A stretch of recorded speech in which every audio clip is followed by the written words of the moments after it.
Hello there, and welcome to Pink Milk, your Star Wars podcast for us super fans. And those of us who are forced to listen to them. Today is someday, and someday we are speeding right on through. A rebellion! Oh, hey!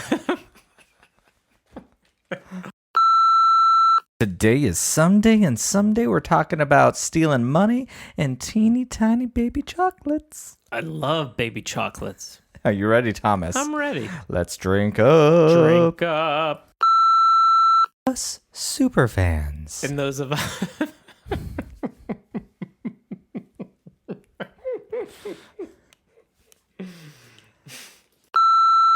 Hello there, Pop Pop. Hello there. How are you? I am well. More importantly, how are you? You know what? I'm great. Happy Are you 15 great? years. How are you feeling?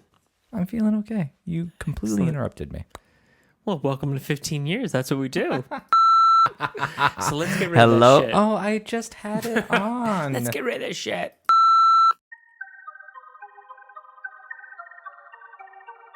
Hello there, and welcome to Pink Milk, your Star Wars podcast for us super fans. And those of us who are forced to listen to them. Today is someday, and someday we're letting the gays be free. Are you ready, Thomas? I'm as ready as I'm gonna be. Let's drink up. Let's drink up. This is Red 5. I'm going in.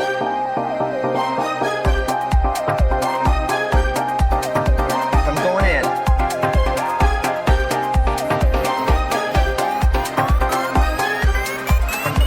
Going in.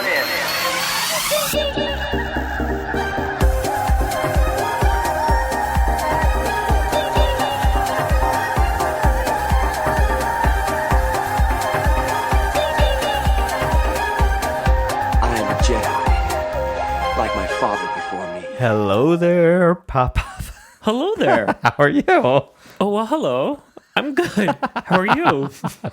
Feeling pretty super duper. In your Mini Cooper? In my Mini Cooper. Oh, my God. I do Never yoga. heard that before. No. Have you ever heard that I do yoga and Pilates and this room is full of hotties? No, and I've never seen you do... Well, there was that one time in the yoga. But that was another story. I think it's on the podcast somewhere, I think though. it is. Tommy was sitting behind a lady who was feeling a little loosey and letting the air out. And I can never go back to yoga because that will be me next time. Because I could not stop laughing. I felt horrible. You know- It was the longest hour of my life, and it was hot yoga. Her chakras were so aligned, they kept flying out of her hiney hole. It just never seemed to stop. So I believe I brought bad karma onto myself, so I could never return to a yoga room. Nope. If you're new here, thank you for listening to us speak about yoga toots. And if that lady's listening to us, I do apologize for laughing. It's really not my style, although I do think everything's funny. If you're new here, this is Pink Milk, and we talk Star Wars queerly here on this show. This is Husband and Husband. I'm your host, Brian, the super fan. With me, as always, is my better half and your better host, the one forced to listen, Thomas. Oh, hello. So thank you for returning. Welcome back. Well, you're welcome. Oh, wait, you're talking to me? You're No. welcome. I'm back. I was talking to the people listening. Oh, yeah, them too. This, I've got you. I've got an iron ring wrapped around your finger. It's tungsten. Can you believe it's been 15 years? We've had a lot of lives in 15 We really years. have. Like a We lot. really have, yeah. We went through an economic downturn together at the very beginning of our relationship. That was fun. We've lived in lots of places. We've said goodbye to doggies, welcomed other doggies. Yeah. We've said hello to not one, not two, but 3 children. We've said hello and goodbye to many judges, many social workers, many people touring our houses. To our adoption license. Closed. Closed. Even though you want to open it all the time. I'm kind of thinking about it again. Well, you know, it has been 6 months. No, it's been, Eli's been adopted for 2 years. No. Remember, we were going to open it Oh, again yeah. earlier in the year, so... We were, like I said, we went. It's been 6 months. It was our anniversary last night. Tommy and I Happy went. anniversary. Thank you. Tommy and I went to a dinner and a movie, and we have never gone to dinner and a movie, just the two of us, in 5 years. Mm-hmm.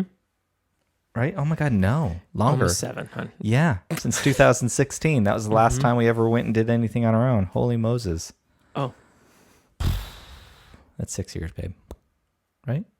Yeah. Wow. Isn't that crazy? So it has been 7 years. Feels longer. It kind of does. But not in a bad way. It feels No, like our in a good children have way. always been with us. 1,000%. Yeah. Forever and always with us. But anyways, while we were out last night, I kept seeing cute little toddlers everywhere. And I was like, you know what? Maybe I want that. And my husband sat there in that kind of silence. All I kept thinking to myself was 1, 2, 3, 1, 2, 3. Yes, I will take a 2 or 3 year old. No, hon. We've never had a baby that little. No. Never. No. 4 was tough though. 4 was. No bueno. No. You want to tell everyone what movie we went and saw? We went to see Bros.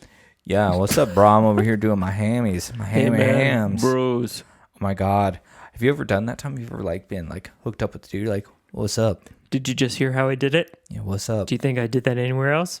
Hope no. not. I don't think you took anybody home. I may have done this. It was like, hey, what's up? Hey, bro. What's up? Can you spot me? I got to do my chest. And then like, no, now I got to do some squats over here. I need you to Okay, so we went to see the movie. sit down below me. And then, then I went home with them. 1, 2, And then the next morning we woke up and I was like, oh my God, girl, thank you. That was so good last night. What's your name again? I don't remember, but oh my God, thank you. And they're like, what happened to that voice last night? I was like, what voice are you talking about? This is the one I've always had. It was a good movie, though. It was good. So yes, this is a Star Wars podcast, but you know what? We are first before we're Star Wars fans and first before we're forced to listen about Star Wars. We gay. We gay. And you know what? So we are going to talk about Bros for a hot minute because it's been in the theaters for a little while. But we're parents to 3 kids and we can't go see things on opening weekend anymore. And we went and saw it last night. And you know what? Honestly, I was quite moved. It was a really great movie. How many stars? Oh, I would, out of what? 5 out of 5. I would probably give it a 4.5 out of 5. Excellent. I might give it a 4. The half is just because it was very gay and unapologetically gay, which is kind of how I want to talk about it because I felt that this movie was a little bit rebellious. And we are watching Andor right now, all about the building blocks to a rebellion. So, I can see that. yeah. So this first half of the podcast, we're going to talk about Bros for a little bit, being gay and some of the things we've had to do in order to be gay and what this movie said to a straight audience. I can tell you the theater had 4 couples in it, one of which was straight. The dude seemed very uncomfortable in certain parts, but I kind of like it and he stuck around. So, and then we're going to talk about Andor in the second half, chapter 6. He probably had tungsten on his finger. Possibly. No, you know what? He was straight. He probably had one of those workout rings. Gold. No, like one of the workout ones. Or it was from Walmart. They look like they could have been Walmart ring wearers. Wow. Wow. Wow, you went to a gay movie, and now you Yeah. I'm a shady scratched. bitch. I'm a shady You're a bitch. shady bitch. Okay. All right, I wasn't going to say it, but okay. Hey, Well, you this is didn't your ask me how Star many Wars stars. podcast for shady bitches. Let me tell you how many stars I would give Okay, it. out of 5. 4.5. Really? Why Yeah. 4.5 for you? You know, I thought it was great. They brought so much to the forefront. It was actually kind of a little cringeworthy, actually seeing it, because you're also living it at the same time. Yep. And the half, because I didn't want to give a full extra because it was a little hallmarky. But I think that's what it was trying to do. It was supposed to be, yes. But if I don't particularly, I didn't like that. Other than that, it was really, really, they did a great job, actually. Yeah. They really did. And one of the reasons... And it was funny. It was just funny. So if you're interested in an entertaining movie about our lives, yeah, go see it. I think part of the reason actually I do want to talk about this movie, Okay. is because a lot of our audience is straight identifying. And this movie is positioned to be a mainstream movie. And also not sacrifice any of its queerness, which I think after we've been doing this show, babe, in 1 month, it's going to be 3 full years. Wow. And Am I going to get a raise? New yes. contract? yes. New contract, maybe? Yep. More vacation days? Car? Do I get a car? A bonus car? Nope. Not for a few years. Our cars are paid off and they're going to stay that way. You'll get a car after I get another car. Again? Uh-huh. Didn't we just do that twice? Yeah. I'm a kept boy.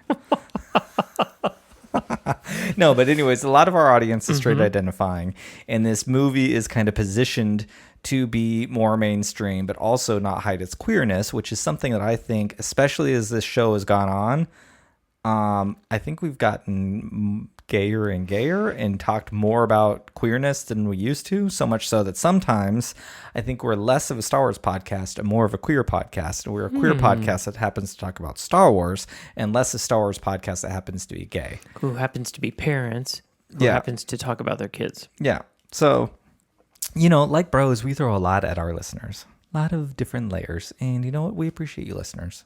Yes, thank you. Especially this month. I would like to send a super shout out to Brian spelled incorrectly, Princess Nisa, Molly, and our friend Luke for joining our Patreon. Thank you. 4 new patrons this month. If you're interested in that, $5 a month can get you on our Patreon. We have a Discord, commentary episodes, show suggestions, and you get to help keep this show going, getting better and better. And it'll help with my contract negotiations. Well done. Well done. Just kidding. So thank you, everyone. We really do appreciate it very, very, very much. Your support always means the world. Yes, thank you. But like, let me set up a basic premise. Honestly, if you are one of our straight listeners, especially if you're a straight listener that listens to After Dark, which is definitely an SFW, a lot of times, not all the time, but a lot of times, I think you could even sit through some of the sex scenes and stuff in this movie. But it really doesn't hold any punches.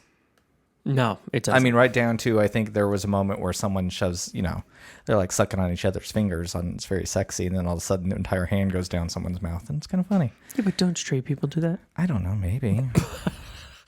Some of the stuff didn't necessarily. It was 2 guys doing it, but I thought to myself, well, anybody could be doing this. This is, I think, the point of the movie. Yes. That we are exactly the same, but yet we are not the same at the same time. Oh, see, that's interesting. Okay, so the basic premise of this movie is we meet a dude who's kind of, you know, a little bit of a bitter Betty, and is building an LGBTQ plus museum in New York City, and he's not interested in dating, I think because he's kind of a bitter gay guy, and gay guys and navigating the gay world is very difficult. And I will qualify this because we were watching a movie and I'm like, do people still take their shirts off at nightclubs? I don't know. We've been married for 15 years. Like I've been 6-7 years very, very, very far removed from gay clubs. So like that world is very foreign to me now. But is there really gay clubs these days? I don't know. Okay. I don't know. I don't think so. There is here. Well, yeah, this is Phoenix. But anyways, he meets another guy who is really just into hooking up and having friends and isn't interested in a relationship. And they start to form a relationship and realize that their relationship doesn't have to look like anybody else's. And that because they're gay, they can define their own relationship. And I would say that was kind of the premise of the movie. And it was really, really great. So kind of towards the beginning of the film, Billy, or Bobby is the character's name, and he is about to meet Aaron, the other guy, Hottie. And Bobby says this thing to his straight friends of love isn't, to like a Hollywood person or something. Love is not love. Our love is different. We are not straight, and it's different. And I really think that was the statement of the whole movie, and that because it's different doesn't mean it's of any less value, but it's also different. And trying to apply heteronormative ideas to gay men or to anyone in the LGBTQ plus community, like, just isn't going to work because it's not for us. It was never built for us, and now we can get married and all those things, but that stuff is still challenged, and straight people aren't worried about their marriages being taken away and all of those things. I think there is, I don't know a ton of straight people, but I don't know a lot of straight people who are in thruples or open relationships and all those kinds of things. Yeah, and but straight people are swingers. Nobody talks about that. Do you think there are a lot of swingers, though? I don't know, but apparently if you have a turquoise pot on your front patio and in our neighborhood, apparently you're a swinger. That's someone who doesn't live here. Thank you, Jason. The pineapples. The pineapple, yes. He brought up the pineapples, but apparently in our neighborhood, it's a turquoise pot. It's a turquoise pot. You know what? which someone who doesn't live in our neighborhood told us. So that was very interesting. But And you know what a lot else? of people who don't live in our neighborhood tell us things about our neighborhood. Yeah, it's always very interesting. It is, oh, you're one of those. That's what a lot of it is. I'm like, you know what, bitch? I've been heard, oh, I'm one of those, being a queer person forever. So if you think that's going to somehow Pick insult which one me, you think I am. yes, I am one of those. And yes, I am damn proud of being that. So sit your ass down and shut up. Tray up, bitch. But you know what's funny, Thomas? We did have a turquoise pot. We did. No one ever came knocking. No one ever came. That's disappointing. Have you seen the crop? I've seen some of them. Some of them I definitely wouldn't mind seeing their crop. There's some very, Well, we did not know. very, very nice looking people in this neighborhood. I see one every morning. And You're welcome. I see one too. good answer. Yeah. So, what did you think of this movie? Was that a good, proper setup for the film? Absolutely. Yeah. Do you think straight people could enjoy this film? I think it would almost be like watching a documentary Okay. with a lot of humor in it, Yeah. and some great music and some eye candy. But I think it would be. Well, no eye I think candy. they No would eye enjoy candy it, for yeah. straight dudes. But- Sorry. Yeah, no. Well, no, they had some good-looking lesbians, and not lesbians. Well, there's some beautiful trans women. Yes, trans women in there. I mean, they had a beautiful lesbian. Yeah. I guess I can't say that she wasn't beautiful, Yeah. but She was the coach in Glee, wasn't she? A coach in is Glee that or who vice she was? principal? I was She was trying in to Glee. figure it out. Okay. Yeah. Yeah. At some point, not the blonde lady, the brunette. I don't remember her name. And I think she was a coach. I don't Yeah, remember. I liked her a lot. Yeah, actually. she's very funny. Yeah, honestly, how honest did you think this movie was? I mean, here's the deal. I Here's thought it was the deal. brutally honest. I think what I loved about this movie so much it was a very gay movie, and I have read some reviews that people didn't like the main character, and no one would like that person in real life, and no one would stick around. I'm like, this is a rom-com. Like it is a heightened reality, just like all rom-coms are. I mean, they plays When Harry Met Sally in the middle of the movie. The interesting thing is, I know that character. Yes. It's not one person I know. It's many people I know who were all funneled into that one Who are particular all character. Yeah. and in this movie. So everything was familiar to me with regards to behavior.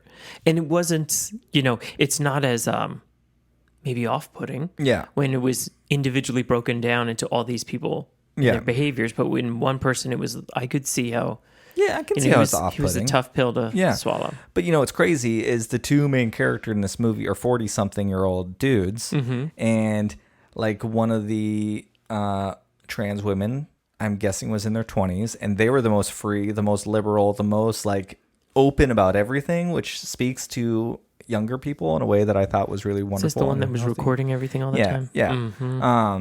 But she was very out there and really wonderful. But I do think, for people our age, we came out in the 90s and we came up in the late 90s, early 2000s. It was a very different social climate. It was very hard. It was not okay to be gay. It was not okay. You didn't talk about it. You didn't show it. Very few people did. And literally it was always gay bars were in the dumpiest parts of town. It was oftentimes dangerous. Never had a sign. Yeah, never had a sign. It was just a very, very, very different time. There was not gay people on TV. It was just different. And a lot of people, it's hard to erase that from them. And I really feel that's what, the main character, Bobby, was kind of going through. He kind of still lived in that time back then. And Aaron, the hottie, very much too. He was very nervous about being around his family, and it was. I feel like it was a really honest movie. It was a heightened rom-com, but the bones of it was really honest. I think so too. And I think there was a lot of nuances that I don't think anyone but gay men would really fully understand. The Grindr conversations were hilarious. You know what? When Tom and I were coming up and coming out, we didn't hide those conversations behind a phone with someone 4 blocks away. gay dudes spoke like that to one another face to face On the computer, too. on the computer, but in a bar. It was like, hey, how you doing? You top or bottom? What? Oh, my name's Brian. I don't care. You top or bottom? What are you into? How big are you? Can you pull your... Can you pull Really? Yes. I didn't have those conversations Oh my with god. you. Well, I'm a horny whore, so maybe I attracted it. I don't know. But yes, it was so crazy. And now you think about online conversations, and because it's not real, people are that direct all the time. I don't know if they're... I can't imagine it's like that in the straight world. I don't know. Maybe. I mean, literally, I don't know. Actually, you know what? If you identify as straight But don't they have or bi, I'm curious. they have a little something app, don't they? Yeah, Tinder. That's it. But I think gay people are on Tinder now too. Really? I think Tinder. I'll have to check it out. Swipe right or left. Yeah, no, I don't know. I'm curious if that kind of conversation is different now, because to me, like, queer community is just so much more sexually open than our straight people That we know of. that we know of. I could be wrong, but it really does seem, I don't know. I know straight people. They don't ever talk about that. That's not true. I mean, most straight people don't. But I mean, I've had a few that are kind of rough. I'm thinking of one in particular that you worked with in the bars or the restaurants. Yeah, I mean, she was pretty, great girl, but I suppose so. I've got one that, I miss you. eats. One time we were at a bar, and some girl had written that, like, I don't know, I'm just gonna say Tom has a big wiener, and wrote his number down on the bathroom stall, and she went out with him just to see if it was big, and it was. And I think they hooked up for a while. Oh, college days. God bless her. Then I was jelly. I didn't know that story, but that And I was seems jelly. I was like, why can't I? appropriate- Can I appropriate maybe for sleep her? with Tom? Do you think Tom would be open to me doing it? I don't know. Didn't happen though. Oh. What was like your biggest takeaway from the film? Because there was a scene that I want to talk about that was very reflective of us like 10, 15 years ago. Well, I think it's probably the same scene. It was in the restaurant, because we don't want to give everything away, but we were in the restaurant with Aaron's parents. And Bobby, who was the main character, was really kind of over the top. So, he was hold really on. being over the top. Yeah, so hold on. So let me set this up a little bit. Like, Bobby is the one who is opening up an LGBTQ plus museum. So Bobby takes it upon himself to be very transparent, very open about queerness. He speaks a lot about like queer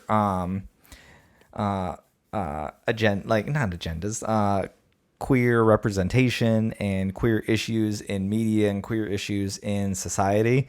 And Aaron is very much not that. He came from a small town in like upstate New York. And so like, and the mom was like a second grade teacher. And I just think they're probably more on the conservative side of things. And at the beginning, I wasn't even sure if he was out, but he was. But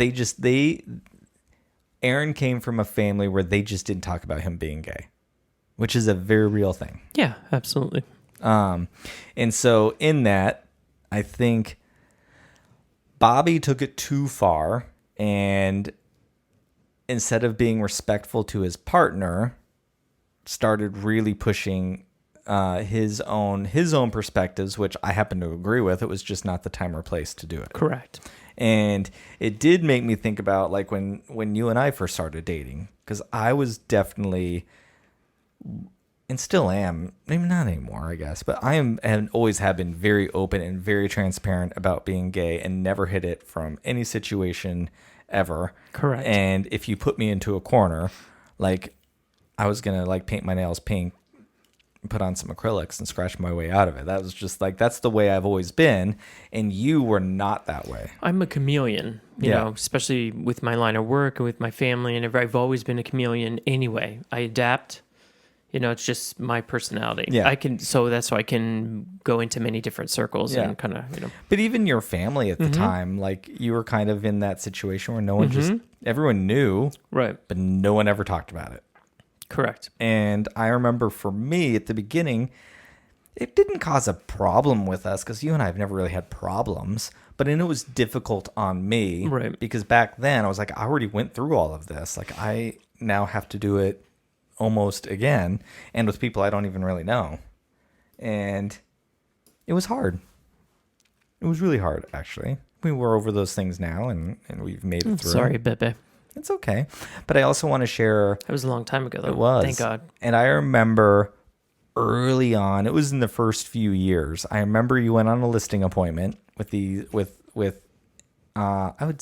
were older people, and you were sitting at the table. It was just a man. It was just a Oh, it man, wasn't and a the couple, house it was was a empty, couple. and it wasn't selling, but it was across the street from a gay couple that we knew. You know, I didn't know exactly at the time it was, but the seller was a bit of a good old boy, which is fine, you know. But you know, he made the comment, "Oh well, you know, they're of the wrist," and I didn't say anything at all. And I remember Considering you should see, I got 2 wrists, and they are free flowing, bitch. and I was, it but kind of stuck with me. You came home that day. Mm-hmm. I don't even know if we were living together yet. I don't remember. I don't think so. But I was so mad. And then I remember, like, how did you not say anything? And you're like, again, it was different times. And that's where Aaron was. I wanted in this the movie. listing. You wanted the listing, you needed the money. And then it was very much Exactly. like this, like, it shouldn't matter. And, you know, I think that's that internalized homophobia for sure that a lot of us have to deal with. But yeah, so there's that internalized homophobia that a lot of us have to deal with. But I think that was something interesting in chapter 6 or episodes. I keep calling them chapters, darn Mandalorian. Episode 6 of Andor. And I think there was a really wonderful line and conversation between Nemec and Andor about how do you fight a group of people without morals. And I think for me personally, the way I look at homophobes and the government and people like Judge Thomas and our very own like governor in running, Carrie Lake, and the senator running, Blake Masters, I think they have no morals. If you're going to come after me just because I'm married to another dude, like that is an immoral person, and fighting those kinds of things, you can't have the same tactic. So we're going to talk about some of that in relation to episode 6 of Andor right after this little breaky break. You Let's ready? break. I'm do ready, it. Brian. Drink up. Drink up.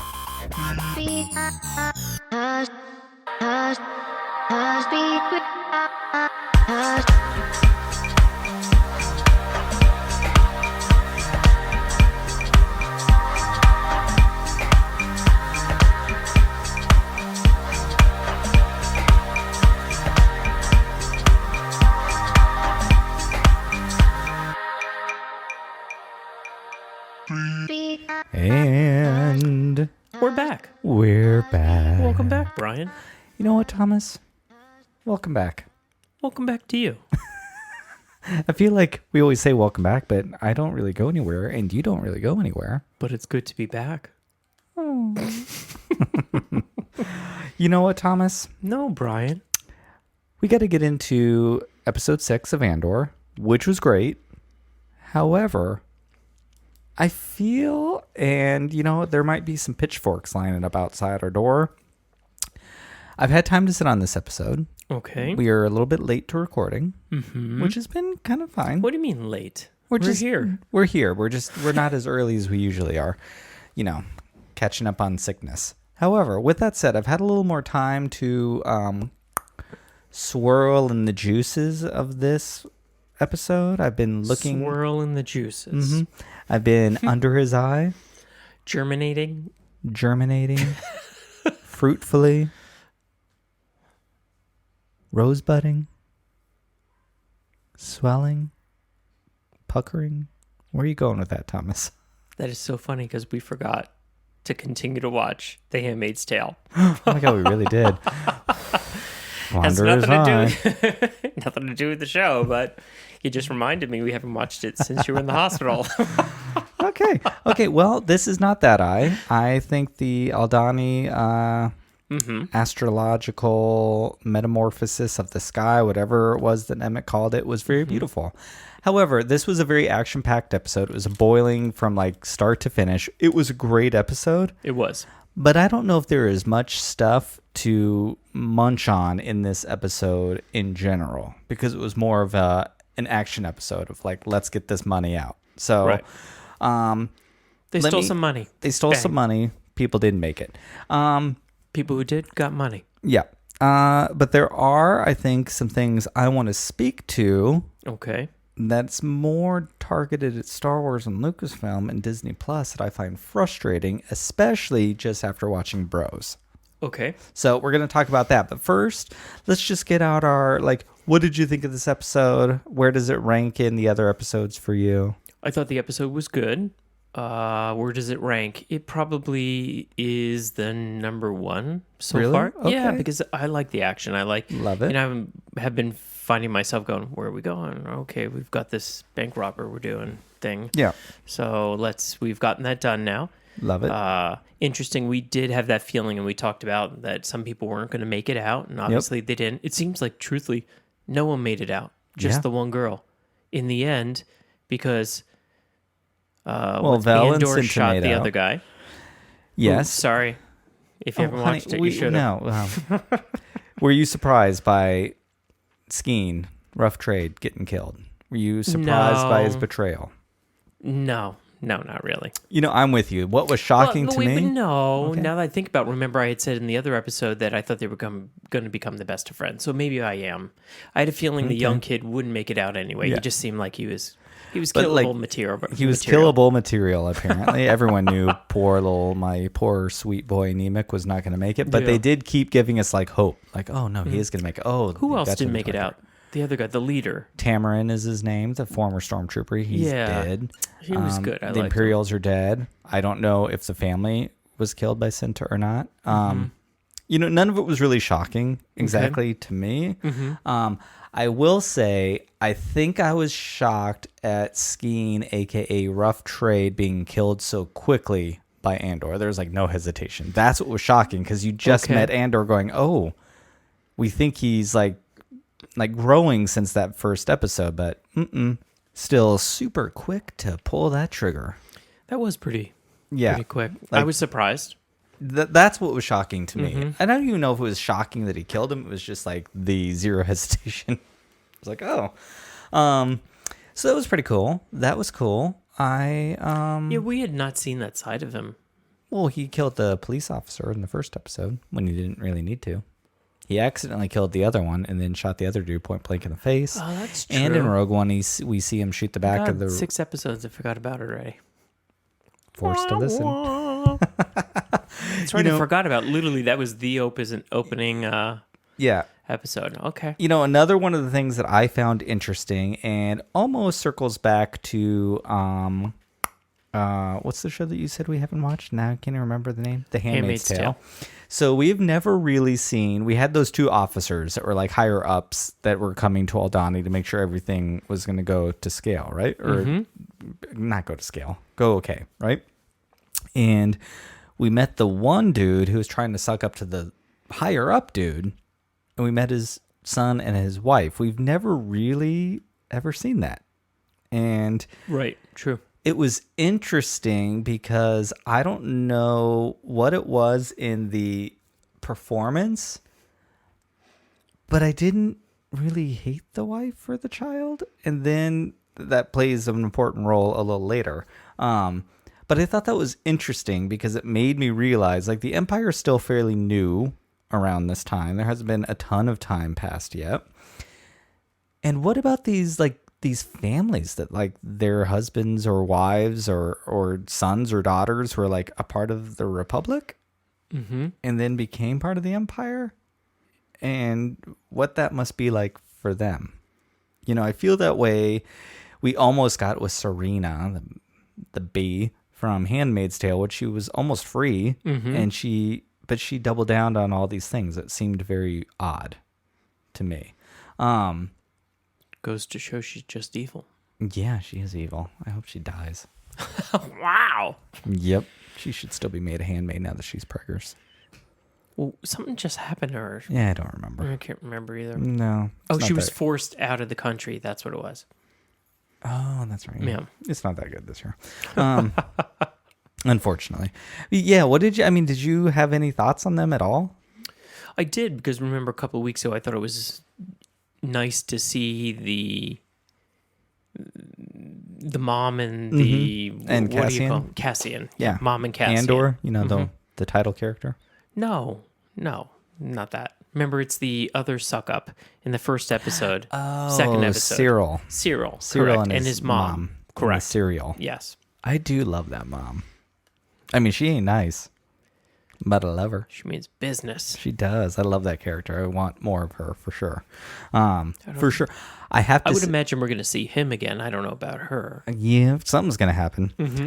I will say I love these side characters.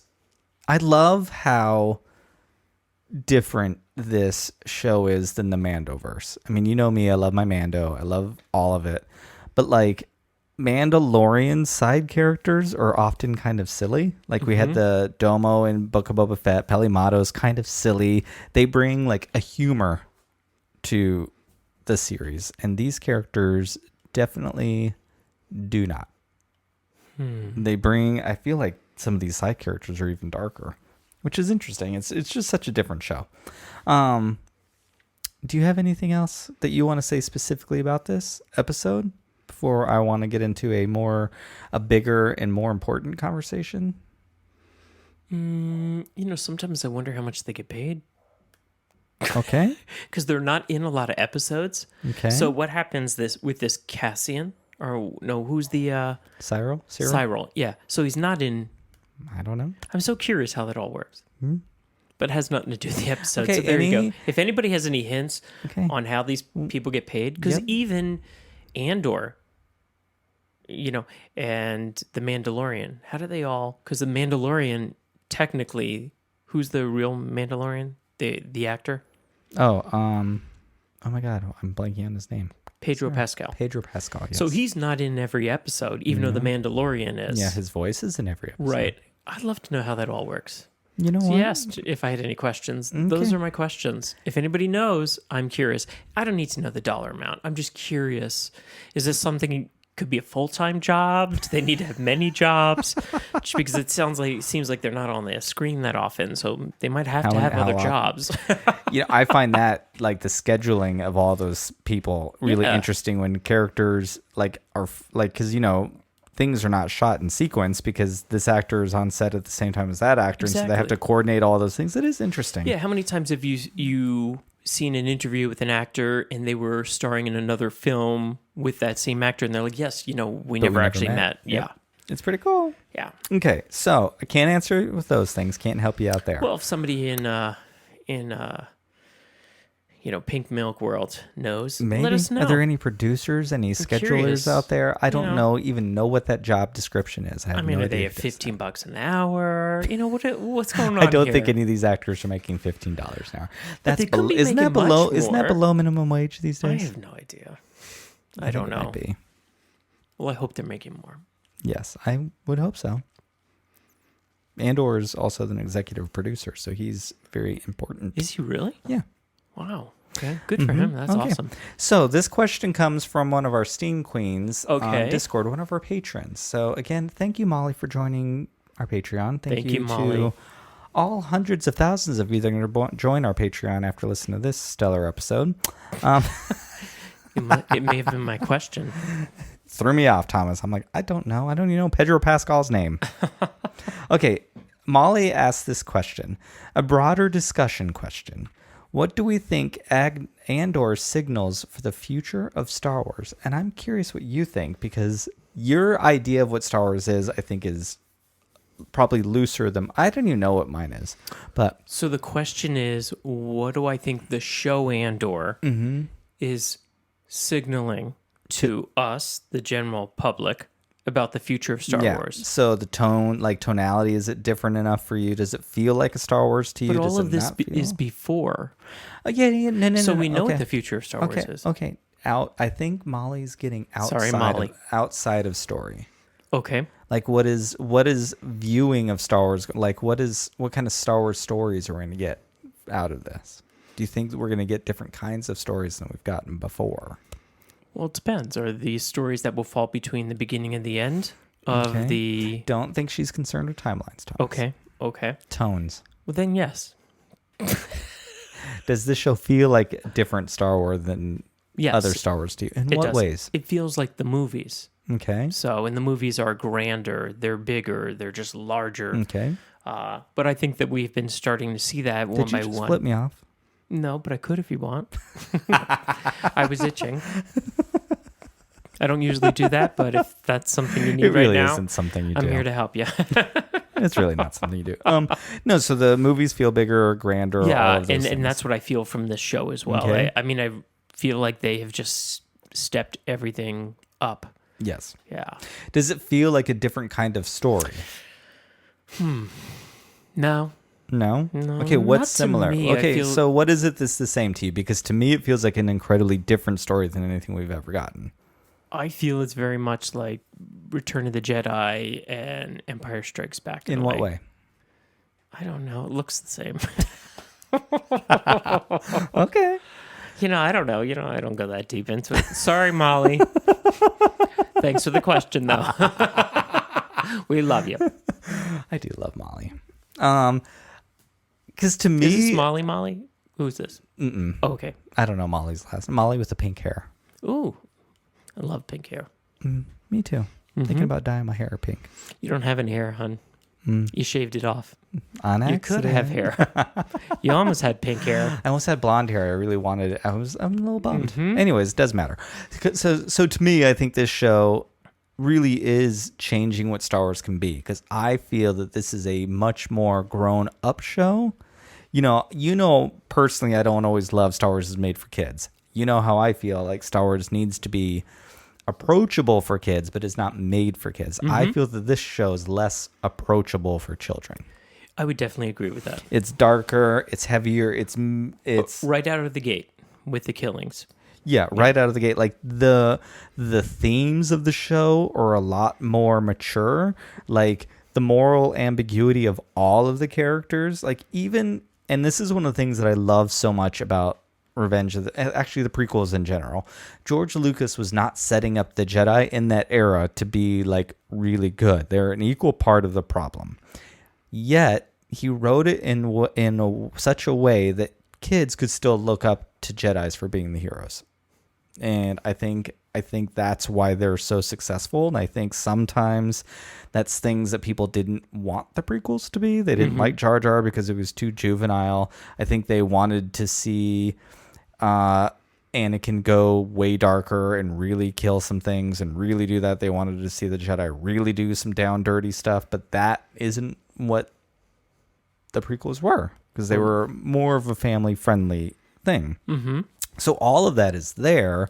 It's just kind of in the subtext, whereas this show puts the subtext and puts it right up front, and it's added new layers of subtext, more complex characters in the way of like, why is Cyril like the police officer? What role did his mother's upbringing have him into becoming those kinds of things? And I think it's a little deeper. Like even there's a lot to the Mandalorian that it's subtext, and it's what we bring to it, which is what you and I talk about a lot. It's one of the things I love about Mando and being under a helmet. It allows me to invite myself into what ticks with Mando. Whereas this, I feel, and it's funny because there are not really any helmets in this series yet. Like I don't feel the play with this story the same way that Star Wars normally does. I could definitely see that. Yeah. Which is cool. It's very, very, very cool. It just feels less of a fairy tale and more of a documentary of the world that is set in a galaxy far, far away. Interesting. Okay. Does that make sense? Yep. Perfect sense.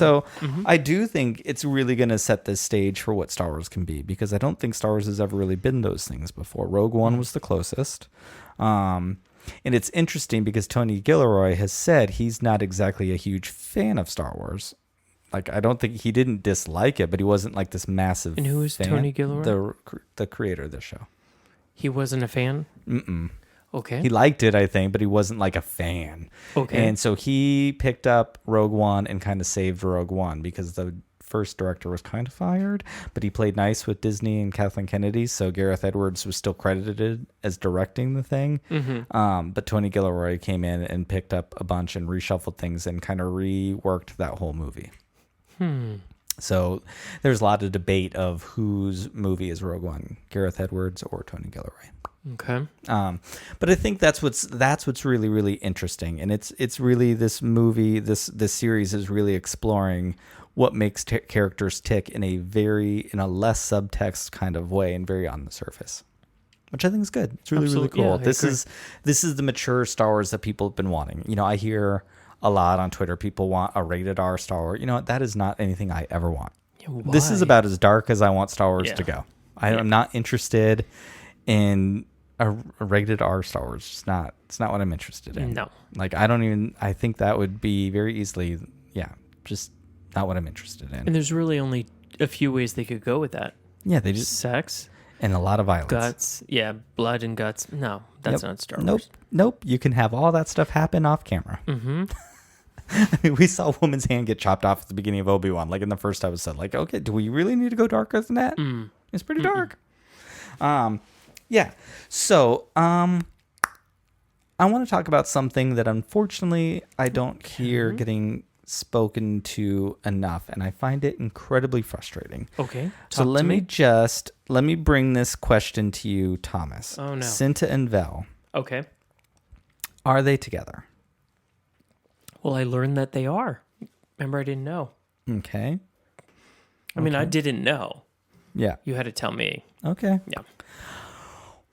I think it's clear as day. They were holding hands in this episode. They had that lovingly, like, promise me you're going to come back. They were like, they are a couple. Well, I definitely got it Okay. once you said it. So this was tweeted out by Star Wars the other day. And let me play this. I'm going to hold my phone up to the mic so hopefully you can hear it.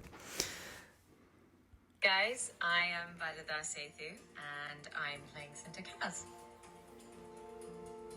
This is the scene in which the rebels are rehearsing what they'll be doing on the day of the heist. So they're teaching Cassian how to walk like a soldier, look like a soldier, talk like a soldier. Looking at the second still, this is Vel and Cinta's potentially last goodbye, because the last bit is in some ways the scariest bit and the riskiest bit. So they've got the hostages, but the team haven't made it out of it. It was really cool to play a character that is so fearless and fierce. And I hope you get to see more of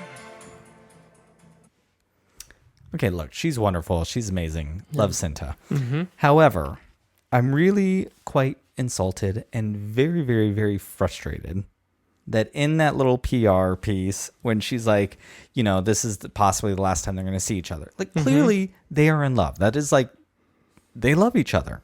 Why the hell can't she just say it? Like, why can't she just say these two are in love and they're worried they're not going to see each other again? How do you know they're in love? Because it's obvious, even the way she just said that. Like, this, she didn't have that relationship with any of the other characters. She had that relationship with her. They share the blanket. They're holding hands. They had tears in their eyes when they're saying goodbye. The one lady's like, please, Val was like, please tell me you're going to come back. Like, they are together. Okay. And I was really insulted and annoyed in that piece that they like almost went there and then they didn't. And then she had the audacity to talk about how fearless and fierce her character was. Well, you know what? Lucasfilm and Disney and Star Wars is being fearful of ticking off the straight audience, but not giving like LGBT rep what it is. And it's really, really frustrating because that is not fearless. That character would be an out lesbian, out and proud. Actually, I could see her more as pan. Val's definitely a lesbian. Okay. But like, that's who those characters would be. They would be out. And honestly, in where the galaxy in Star Wars is at right now, can you imagine how threatened that empire is going to be on queer people? These two women might be fighting for their marriage. Like, hopefully we don't have to do. They might be fighting because Lord knows what happens to queer people in that galaxy far, far away under the empire. Like, queer people are born rebels. We have to rebel like every single day. Sometimes, like you and I have said this, sometimes there's our mere existence and walking outside in the middle of suburbs here and being openly a gay couple can sometimes rub some feathers the wrong way. We've spoken about when we thought we might be moving to North Carolina, and we didn't exactly feel super comfortable in some of the areas and it was just because we were a family of 5 eating dinner together, and you and I felt the eyeballs. Mm-hmm. Like, just showing up is an act of rebellion sometimes. True. And the fact that Star Wars isn't going there is really, really frustrating. And I'm hopeful. I love Star Wars. But that to me, I loved the representation we got on screen until I saw that. And that just really pissed me off. And it makes it really insulting what I saw on screen. Because that would have been a moment for them to kiss one another and say, make it home safe. Well, who put that video out? Star Wars. Well, who shot the video, though? I don't know. You know? But like, that would have been a moment for the two of them to make an embrace and say, come back. Something. Right. Something. And The mouse won't allow it. It's really, I mean, does that, like, you don't care as much as I do. But do you feel differently after seeing a thing like Bros? To circle back to the beginning of this episode. Oh, I do. Yeah, absolutely. I understand I see it's just a reminder of everything, actually. That's what Bros was to me. Just a reminder of a lot of things that I just keep moving forward because of my life being so busy. Yeah. So, you know, but yeah, that's all I have on that one. I don't know. I mean, does it make you mad that Lucasfilm is clearly afraid of upsetting people? And hearing the inevitable, because I know what Twitter is like more than you do. Like, this is for kids. Why does queerness have to be? It's similar to the conversation they had in Bros, where the Bobby took it too far. Yes, Right. but he also had a point. No, just when I see these things, it just makes me think that they're really not in control. They make a movie, but they're just not in control. Who's in control? The mouse. But I have said that for 3 years. Yes. So it's the mouse. Yeah. I think that's interesting. Yeah. Especially with this past summer, the things that went on Yep. in Florida. So the mouse. Effing Bob Chapek. You know. I don't know. It's just, honestly, Let's just say, hey, if we had known before, we never would have made the reservations to go to Disneyland, but that's okay. My most stressful vacation ever. No doubt. But, you know, and honestly, like, we talk a lot about Disney on our Discord, actually, because there are a handful of people, of our patrons, who are in the Steam room, in the private locker room, I should say, because that's what we call our Discord, that talk about that relationship with Disney. Because they're all, you know, almost everybody in there is queer. Not everybody's queer in the private locker room, but most of them are, and they have a very special relationship. Disney's behind. Oh, I'm sorry, Star Wars, Lucasfilms, whoever is behind the times with it. I mean, look, there's shows and movies clearly, and you know. Yep. I mean, even She-Hulk got away with some like stuff. Jack, the other day we were watching She-Hulk, which we because finished. her friend is lesbian. Yeah, and and Jack was like, "Dad, are there even any straight people left?" Did you even hear Jack say that to me? Oh, no, funny. I didn't. Yeah, it's No, really okay. funny. Like, they don't care. You know, Michael, yeah, they don't care. No. No one cares. I guess, you know what? I shouldn't say that. A lot of people fucking care. We all want to pretend like people don't care, but a lot of people care. It's Look, Roe our versus age Wade. or older, and I would say less our age. It's And older. older. Yeah, I mean, unfortunately. Roe v. Wade just got overturned. And then for God's those sakes. older people sometimes have their tentacles on some of the younger people. Yes. And then they wrap You it know up in the big white church. But, Yeah. you know. So I'm just kind of done saying I don't think people care, because clearly a lot of people do. And if you don't care and don't voice it, then you don't care either. You don't care enough. You know, What does Beyonce say? you won't break my soul. That's all I have to say on that. You won't break my soul. Yeah, you know what? Yeah, all of you people, you're not going to break my soul either. Not going to break my soul. Nope. Yeah, so I don't know. It's just really interesting. I'm not going to lie, though. It's put a little bit of a damper on the show for me. And I wish it didn't, because I was really into it, and I'm going to really... Does this mean I don't have to get up early tomorrow to watch it? No, definitely. Okay. You won't break my soul. But I won't wake you up. Yeah, so tomorrow, okay, this is interesting. You loved this one. You're like, okay, now I did get it. like this one. So episode 7. Because I'm like, finally, we've got Tony- the heist over with. Tony Gilroy was on a podcast earlier, and he said that episode 7 is almost a standalone episode. Our friend of the show, Phil Sosak, which I guarantee I'm still butchering his name, tweeted out, which also, how dare you, Phil? And this is very mean. Standalone? Do you mean like a background one? I don't know. But Phil said it was his favorite episode, and it changes everything. Okay. So I think it's a big shakeup. And then we have, I think it's a 3-arc story and then a 2-parter or something like that. Wait, how many do we have altogether? 6 left. Oh. So we get a 1-shot, a 3-parter, and then a 2-part season finale. Okay. And then what are we off to after this? Well, before this is over, we get Tales of the Jedi, which you forgot all about, and then which we talked about on this very podcast. And Tom's like, "I never seen this trailer." I was like, "Yes, you did, Tom, because on the podcast you're talking about baby Ahsoka touching the tiger." Doesn't remember. Oh, you know what I always say? In one ear, not the other. You betcha. In my eyeballs and out my mouth. That's fine too. Yeah. So, anyways, I mean, I'm stoked for the tomorrow, but. Good. It really made me mad. This whole thing really, really upset me, and I wish more people would talk about it, to be honest. I'm sorry. You know. Yeah. Nobody speaks for the gays. Nope. They all want to pretend like they do, but nobody ever really does. They'll tweet about it, but they won't put their voice to it. They'll put their fingers to it, but not their voice. It's frustrating. But it's okay. You're not gonna break my soul. You won't break my soul. We're going to move forward anyways. You know what, Thomas? Speaking of moving forward. Yes, sir. Let's move forward to ending this here episode. Thank you for everything. want. Thank you for everything. I appreciate it. Thank you for everything. I appreciate it. Just a reminder, this upcoming Friday, which is what, Thomas? What's the date? The 23rd? I think the 23rd. Anyways, the end of second to last Friday of October. Just remember. 21st. 21st. Sorry. Okay, October 21st is our last Friday after dark. We are moving to Wednesdays after this. Very exciting. And we're still going to hit with Monday, Wednesday, Friday releases, just like we always have. So I don't exactly know yet if the After Dark is going to be posted on Mondays or Fridays, or if Husband and Husband's going to be Mondays or Fridays, but we'll figure that part out. Get your ear holes ready.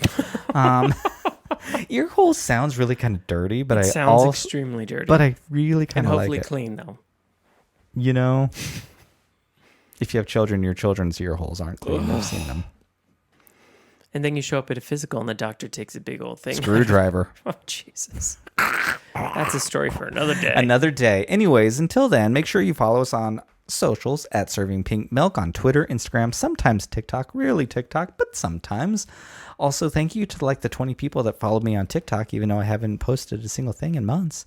Don't forget to subscribe to the YouTube channel if you haven't already, and like and subscribe there, and leave us a review on Spotify or Apple. And until next week, Thomas, are you ready? I'm ready. It is that time to drink up. Drink up.